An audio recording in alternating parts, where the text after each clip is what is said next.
நம்ம ஒரு சில விஷயத்தில் கவனமாக இருக்கணும். ஆரோக்கியம் சார்ந்த கவனம் அப்படின்றது இருக்கணும். வண்டி வாகனம் ஓட்டும் போது கவனமாக இருக்கணும். அதே மாதிரி பெரிய லெவலில் கடன் கொடுக்கவும் கூடாது, கடன் வாங்கவும் கூடாது. இவ்வளோ நாள் நல்லா சாப்பிடாம தூங்காமல் ரொம்ப கஷ்டப்பட்டுட்டு இருந்த கும்பம் இப்போ ஓரளவுக்கு சாப்பிடுவாங்க, நிம்மதியாக தூங்குவாங்க. இதுவே ஒரு பெரிய ரிலீஃப் இல்லைங்களா? அதுக்கும் மேலே நிறைய கும்பம் பார்த்திங்கன்னா வீடு வாங்குறது, ஒரு வண்டி வாகனம் வாங்குறது, ஒரு இடத்துலேருந்து இன்னொரு இடத்துக்கு போகிறது, ஒரு வேலையிலேருந்து இன்னொரு வேலைக்கு போகிறது, இதெல்லாம் நடக்கும். 8ஆம் பாவத்தை பார்க்குறேன். இவங்களோட ஹிடன் சீக்ரெசிஸ்லாம் இவங்களை பாடாப்படுத்தி இருக்கு. கும்பத்தை பொறுத்த வரைக்கும் காதலில் ஒரு விதமான பிரச்சனை தான் ஓடிட்டுருக்கு 5 வருஷமாக. திருமணம் அப்படின்னாலும் நல்ல வரனடைய அமையாமல் தேடிட்டே தான் இருக்காங்க. இந்த 6ஆம் மாதத்துக்கு அப்புறம் நிறைய பேருக்கு காதலில் ஒரு திருப்தி. திருமணம் அப்படின்றது ஒரு நல்ல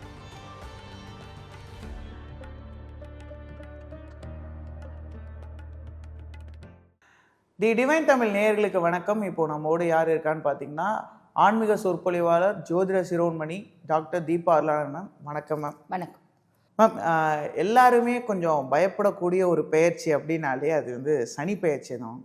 அதுவும் குறிப்பிட்ட சொல்லணும்னா, இப்போது வாக்கிய பஞ்சாங்கம் படி அது திருநள்ளாறு அறிவிச்சிருக்காங்க இந்த வருஷத்துக்கான சனி பெயர்ச்சியோட தேதி என்ன அப்படிங்கிறது. பொதுவாக ஒரு விஷயம் கேட்டுறேன் மேம். முதல் கேள்வியாக நான் இதை கேட்டுறேன். சனி பகவான் ஏன் அவரை பார்த்தாலே எல்லாரும் பயப்படுறாங்க? ரொம்ப ஸ்ட்ரிக்ட் ஆஃபீஸர் அப்படின்னு சொல்லிக்கலாம். நீதிமான், ஈஸ்வர பதவி பெற்ற ஒரே கிரகம். நீ என்ன செய்தியோ அதுக்கான பலன்களை நான் தந்தே தீருவேன் அப்படின்றவர் தான். பாரபட்சம் பார்க்க மாட்டார். நல்லவங்களா கெட்டவங்களா, உனக்கு நல்லது செய்யணும் அப்படின்ற நிலைமை, உன்னோட பூர்வ ஜென்ம நல்ல கர்மா நிறைய இருக்குது அப்படின்னா நீ எவ்வளோ பெரிய தப்பானவனாக இருந்தாலும் சூப்பராக உனக்கு நல்லதை கொடுப்பார். நீ எவ்வளோ நல்லவனாக இருந்தாலும் பூர்வ ஜென்ம கர்மா உனக்கு நிறைய இருக்குது அப்படின்னா அவர் நல்லா இல்லாத காலகட்டத்தில் அவர் 7 நாட்டு சனியாக வராரு, அர்த்தாஷ்டம சனியாக வராரு, அஷ்டம சனியாக வராரு. அந்த காலகட்டத்தில் கெடு பலன்களை கண்டிப்பாக கொடுத்தே தீர்வார். ஆனால் அந்த கெடு பலன்களையும் ஒரு பெரிய நல்லது இருக்குது. என்ன அப்படின்னா, வாழ்க்கைக்கான படிப்பினையே கொடுத்துருவார். நம்ம அப்பா சொல்லி கேட்டிருக்க மாட்டோம், அம்மா சொல்லி கேட்டிருக்க மாட்டோம், யார் சொல்லியும் கேட்டிருக்க மாட்டோம். சனி சொன்ன கேட்போம். காலச்சக்கரத்தின் 11ஆம் ராசியான கும்பம், சொல்லப்போனால் சனியினால் ரொம்ப பாதிக்கப்பட்ட லிஸ்ட்டில் கும்பம் இருக்குது அப்படின்னு எல்லாருமே சொல்லிட்டு இருக்காங்க. அவங்களுக்கு என்ன விடுதலை எதுவும் கிடச்சிருக்கா இல்லை எப்படி மேம்? கண்டிப்பாக ஏறக்குறைய பார்த்திங்கன்னா உங்கள் முக்காவாசி கிணறு தாண்டிட்டாங்க. இன்னும் கால்வாசி கிணறு தான் இருக்குது. சனி பார்த்திங்கன்னா மீனத்தில் பயிற்சி ஆகியிருக்காரு. அப்போ சனி பாத சனியாக இருக்கார். பாத சனி ஆல்மோஸ்ட் உங்களை பார்த்திங்கன்னா 75% டார்ச்சர் பண்ணிவிட்டு அவர் அமைதியாக இருக்கார். இப்போ அவரே டயர்டாகி போய் படுத்திருக்காரு அப்படின்ற மாதிரி தான் அர்த்தம். இருந்தாலும் 25% அவரோட இம்பேக்ட் இருக்குது. அப்படின்னும் போது நம்ம ஒரு சில விஷயத்தில் கவனமாக இருக்கணும். ஆரோக்கியம் சார்ந்த கவனம் அப்படின்றது இருக்கணும். வண்டி வாகனம் ஓட்டும் போது கவனமாக இருக்கணும். அதே மாதிரி பெரிய லெவலில் கடன் கொடுக்கவும் கூடாது, கடன் வாங்கவும் கூடாது. ஆஃபீஸில் வேலை செய்கிற இடத்துல, அதாவது முக்கியமாக வேலை செய்கிற இடத்துல பார்த்திங்கன்னா சின்ன சின்ன குழப்பங்கள் வந்தாலும் நம்மளோட சின்சியாரிட்டி, டெடிகேஷன் அப்படின்றது மூலிமா ஓவர் கம் பண்ணிக்கலாம். ஃபேமிலியில் சின்ன சின்ன இஷ்யூஸ் வரும், அமைதியாக இருந்து நம்ம சமாளிச்சுக்கலாம். இந்த மாதிரி விஷயங்களை நம்ம கவனமாக இருக்கோம் அப்படின்னா சனியினால் ஹிண்ட்ரன்ஸஸ் எதுவும் இல்லை, கவலைப்பட வேண்டாம். அதுக்கும் மேலே சனியை பொறுத்த வரைக்கும் இவங்களுக்கு 1 மற்றும் 12க்கு அதிபன். அதாவது இவங்க சுயஸ்தானத்துக்கும் அதிபன், 12ஆம் பாவம் அயன சயன போஜன மோட்ச விரயஸ்தானத்துக்கும் அதிபன். இவ்வளோ நாள் நல்லா சாப்பிடாம தூங்காமல் ரொம்ப கஷ்டப்பட்டுட்டு இருந்த கும்பம் இப்போ ஓரளவுக்கு சாப்பிடுவாங்க, நிம்மதியாக தூங்குவாங்க. இதுவே ஒரு பெரிய ரிலீஃப் இல்லைங்களா? அதுக்கும் மேலே 2ஆம் பாவம் அப்படின்றதுனால குடும்பத்தில் சின்ன சின்ன குழப்பங்கள், காசு வருது பெருசாக சேவிங்ஸ் இல்லையே அப்படின்ற ஒரு வருத்தம் இருக்கும். ஓடி ஓடி சம்பாதிக்கணும், பெருசாக சேர்த்து வைக்க மாட்டேன்றமே அப்படின்ற வருத்தம் இருக்கும். ஒரு 2 வருஷம் கழித்து இதுவே பார்த்திங்கன்னா குரு பயிற்சி ஆன பின்னாடி இவங்களுக்கு நல்ல அப்லிஃப்ட்மெண்ட் அப்படின்றது இருக்குது.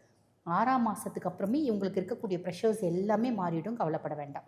அதுக்கும் மேலே சனியினோட பார்வை 4, 8, 11 பார்க்குறாரு. அதாவது சுக தாயார் ஸ்தானத்தை பார்க்குறாரு. எங்கள் அம்மா இப்போ எனக்கு ரொம்ப சப்போர்ட்டிவாக இருக்காங்க.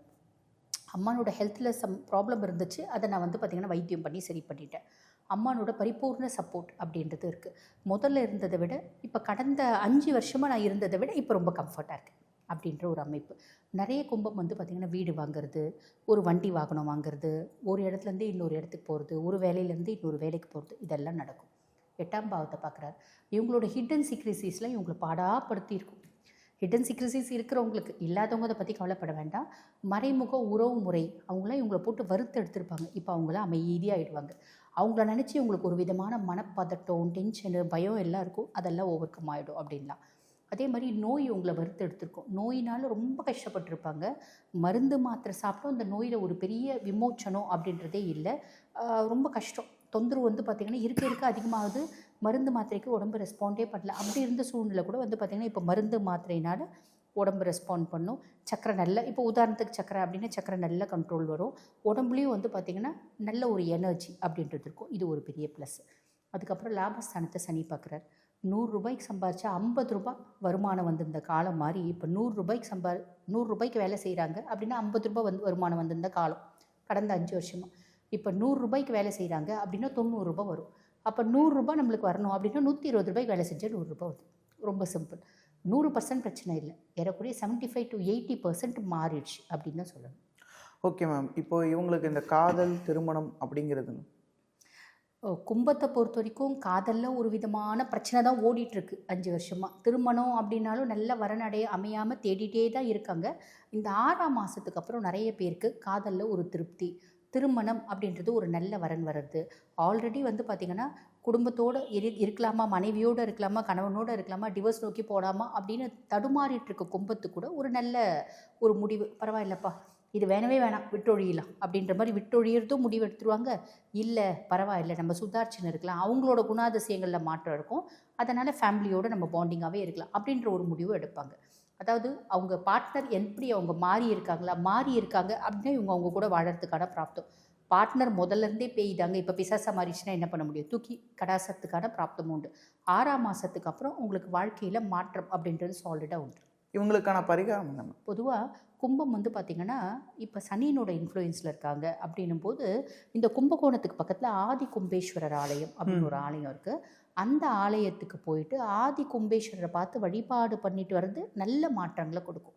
அவ்வளோ தூரம் எங்களால் போக முடியல அப்படின்னா சனிக்கிழமை தோறும் வீட்டுக்கு பக்கத்தில் இருக்க சிவன் கோயில், இல்லை திங்கக்கிழமை தோறும் வீட்டுக்கு பக்கத்தில் இருக்க சிவன் கோயில் போயிட்டு சிவனை வழிபாடு பண்ணுற அளவுக்கு உங்களுக்கு மனசில் தெம்பு இல்லை, ஏன்னா இவங்க பயங்கரமாக நொந்து போயிட்டுருக்காங்க. அப்போ சிவன் கோயிலில் போய் கம்முன்னு உட்கார்ந்துட்டு வந்தாங்க அப்படின்னாலே நல்லது நடக்கும். அதே போல் எல்லாருமே, அதாவது ஜோதிடத்து மேலே நம்பிக்கை இல்லாதவங்க கூட 7.5 சனி வந்துருச்சு அப்படின்னா ரொம்ப பயப்படுவாங்க. நிறைய பேர் அந்த எஃபெக்டையுமே அனுபவிச்சிருப்பாங்க. அது எப்படி மேம்? இப்போ 7.5 சனி தான் வந்து இருக்கிறதுலே மோசமானதா, இல்லை நிறையா சனி அடுத்தெல்லாம் இருக்குது, அதில் இதுதான் 7.5 தான் ரொம்ப வலுவானதா? அப்படியெல்லாம் இல்லைங்க. 7 நாட்டு சனியாக இருந்தாலும் சரி, அஷ்டம சனியாக இருந்தாலும் சரி, அர்த்தாஷ்டம சனியாக இருந்தாலும் சரி, நம்மை பக்குவப்படுத்தி கொள்வதற்கு தான். இது வந்து பார்த்திங்கன்னா ஜோதிடத்தில் நம்பிக்கையே இல்லை அப்படின்னு வெளியே சொல்கிறவங்களாம் கூட உள்ளுக்குள்ளே உண்மையாக ஜோதிடத்தை நம்புவாங்க. கடவுள் இல்லை அப்படின்னு சொல்கிறவங்க தான் கடவுளை பற்றி நிறைய சிந்திக்கிறாங்க. கடவுள் இருக்காரு அப்படின்றவங்க கொஞ்ச நேரம் சாமி கும்பிட்டுட்டு கம்முன்னு தான் இருக்காங்க இல்லைங்களா? அப்போ நமக்கு மேலே ஏதோ ஒரு சக்தி இருக்குது அப்படின்றது நிதர்சனமான உண்மை. அப்போ நம்ம இந்த 7 நாட்டு சனி, அஷ்டம சனி, அர்த்தாஷ்டம சனி இதெல்லாம் வந்து பாருங்கள் 7 நாட்டு சனியில் 7.5 வருஷம் சனி பகவானோட பிடியில் நம்ம இருக்கோம். நீ என்னென்னலாம் நல்லது கெட்டது செஞ்ச அதுக்கான பலன்களை அனுபவிக்கணும். அஷ்டம சனி அப்படின்றது 7 நாட்டு சனியில் 7.5 வருஷம் சனி பகவான் கொடுக்கக்கூடிய கெடு பலன்களை 2.5 வருஷத்தில் கொடுத்துருவார். பொதுவாக சனி வந்து மந்தன், முடவன் அப்படின்னா அவர் நிதானமாக ஸ்லோ மூவிங் பிளானட். ஒரு ராசிலேருந்து இன்னொரு ராசிக்கு போகிறதுக்கு ஏறக்குறைய 2.5 இயர்ஸ் அவர் எடுத்துக்கிறார். அதே மாதிரி பார்த்திங்கன்னா அவர் மந்தன் அப்படின்போது ஒரு ஸ்லக்கிஷ் பிளானட். அதே மாதிரி அவர் முடவன். அதனால தான் இந்த 7 நாட்டு சனி, இந்த அஷ்டம சனி, அர்த்தாஷ்டம சனி காலகட்டத்தில் நம்மளுக்கு எலும்பு சார்ந்த பிரச்சனைகள் வரும். எலும்பு அடிபட்டுறது, கால் கொஞ்சம் தாங்கி நடக்கிறது, இடுப்பு எலும்பு, கழுத்தெலும்பு, டிஸ்க் ப்ரொலாப்ஸ் ஆகிறது, கழுத்துக்கு வந்து சர்விக்கல் காலர் போட்டுக்கிறது, அந்த மாதிரி எலும்பு சார்ந்த அவர் முடவன்றதுனால நம்மளுக்கு எலும்பு சார்ந்த பிரச்சனைகளை கொடுத்துருவார். இதில் எது ரொம்ப வீரியோ அப்படின்னா 7 நாட்டு சனி வந்து ரொம்ப ஸ்லோவாக நம்மளை போட்டு வறுத்தெடுப்பார். அஷ்டம சனியில் ரொம்ப ஃபாஸ்ட்டாக 2.5 வருஷத்தில் ஹை தீயில் வறுத்தெடுப்பார். அஷ்டம சனியில் பெரும்பாலும் எல்லா விதத்துலையும் நம்மளை வந்து பார்த்திங்கன்னா ஒரு ட்ரை ஆக்குவார் அப்படின்னு சொல்லலாம். ஒரு மனுஷனுக்கு எங்கெங்கெல்லாம் அடிச்சா வடிக்கும், மொதல் விஷயம் அவனுக்கு வந்து பார்த்திங்கன்னா ஃபேமிலியில் பிரச்சனை, அவன் கொஞ்சம் நொந்து போவானா, வேலை செய்கிற இடத்துல பிரச்சனை, நிறைய நோவானா, நம்மளோட நெய்பர்ஸோட பிரச்சனை, இன்னும் கொஞ்சம் நொந்து போயிடுவான், காசு பணத்தை அடிச்சிடுவான், 90% நொந்துருவானா, ஆரோக்கியத்தையும் கெடுத்துவார். அப்போ என்ன பண்ணுவான் அவன் ரொம்ப வந்து அப்செட் ஆகி உட்காருவான். பார்த்தீங்கன்னா இந்த மாதிரி ஒரு விஷயத்தை கொடுக்குறாரு. ஆனால் இது எதுக்கு கொடுக்குறாரு, வாழ்க்கைன்னா என்னன்னு புரிய வைக்கிறதுக்கு கொடுக்குறாரு. ஒரு முறை 7 நாட்டு சனி வந்துட்டு போயிடுச்சு அப்படின்னா நம்ம ரொம்ப பக்குவப்பட்டுருவோம், ரொம்ப தெளிவாகிடுவோம், நம்ம மனசு தெளிஞ்ச நீரோட மாதிரி ஆகிடும் அப்படின்னு சொல்லலாம். Okay ma'am. அதே போல் சிலருக்கு வந்து இந்த 7 நாட்டு சனிலையும் கூட சனியோட பாதிப்பு பெருசாக இல்லாமல் இருக்காங்களா மேம்? அவங்களாம் யார்? கண்டிப்பாக. இப்போ நம்ம பார்த்திங்கன்னா பல வந்து சினிமா நடிகர்கள் அந்த டாப் ரேஞ்ச்லேயே இருப்பாங்க. இப்போ ரஜினிகாந்த் சாருக்குலாம் 7 நாட்டு சனி வரவே இல்லையா, கமலஹாசன் சாருக்குலாம் 7 நாட்டு சனி வரவே இல்லையா, பெரிய பெரிய அரசியல் தலைவர்கள் அவங்களுக்குலாம் 7 நாட்டு சனி வரவே இல்லையா, எல்லாருக்கும் வரும். 29 வருஷத்துக்கு ஒரு முறை ஒரு ரவுண்டு நம்மளுக்கு வரும். இப்போ உங்களுக்கு ஒரு 10 வயசில் வந்துச்சு அப்படின்னா 49 வயசில் வரும். புரியுதுங்களா? First round, second round, 3 round வரத்துக்கு வாய்ப்பு உண்டு அவங்களோட ஆயுசை பொறுத்து. அப்போ அவங்களாம் எப்படி நல்லா இருக்காங்க அப்படின்னா திசை என்ன திசை நடக்குதோ அந்த திசை சூப்பரான திசை இருக்குது அப்படின்னா 7 நாட்டு சனியாக இருந்தாலும் சரி, அஷ்டம சனியாக இருந்தாலும் சரி, அர்த்தாஷ்டம சனியாக இருந்தாலும் சரி, அதனோட பாதிப்பு 40% தான்.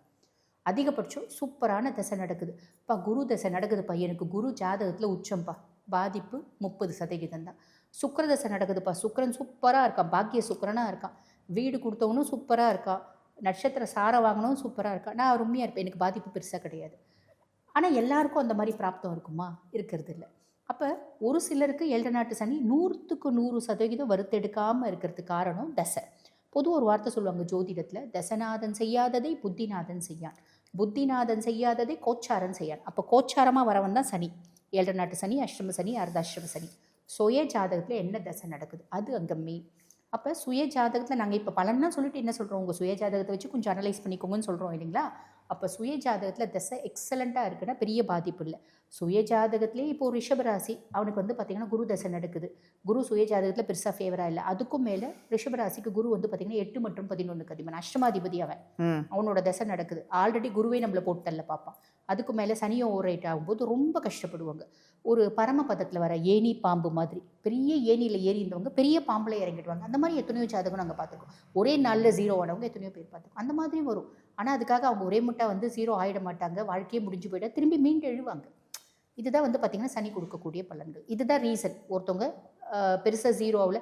ஒன்றும் இல்லை, நிறைய பேர் வந்து பார்த்திங்கன்னா இந்த கொரோனா போதுலாம் திருவண்ணாமலையில் கூட்டம் ஜாஸ்தி ஆயிடுச்சு இல்லைங்களா? கொரோனா முடிஞ்சு திருவண்ணாமலையில் கூட்டம் ஜாஸ்தி ஆயிடுச்சு. என்னென்னா தாக்கு பிடிக்க முடியாதவங்க, தசை பெருசாக நல்லா இல்லாதவங்க மொத்தமாக வீடெல்லாம் விட்டு வந்து அங்கே உட்காந்துட்டாங்க. அந்த மாதிரி நேரமும் காலமும் நம்மளோட வாழ்க்கையை புரட்டி போடும் அப்படின்றது உண்மை.